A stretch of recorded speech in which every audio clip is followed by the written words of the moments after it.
So of course, this is a projection, and it's a projection based on using very much what's happened in Italy and then looking at all the models.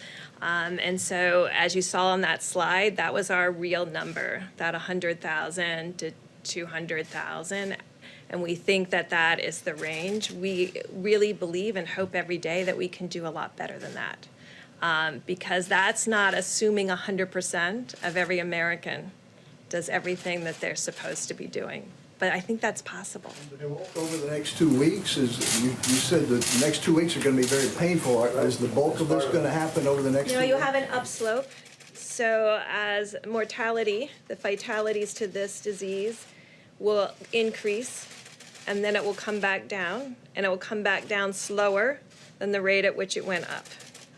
And so that is really the issue, how much we can push the mortality down. Yeah. So our hope is to get that down as far as we possibly can.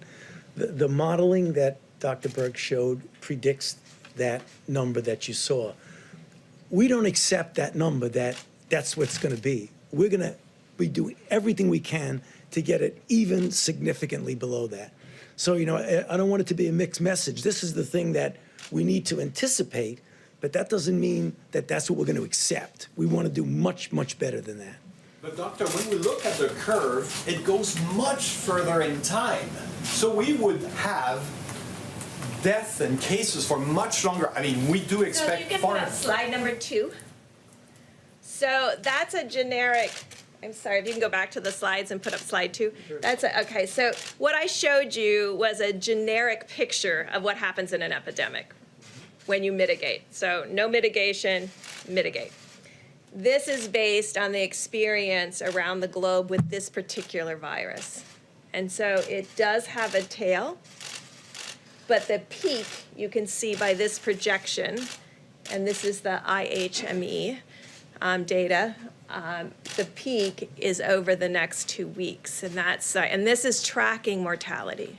So the number of fatalities from this virus. And so that's the part that we think we can still blunt through the superb medical care that every client is receiving, but also even more stringent people following the guidelines.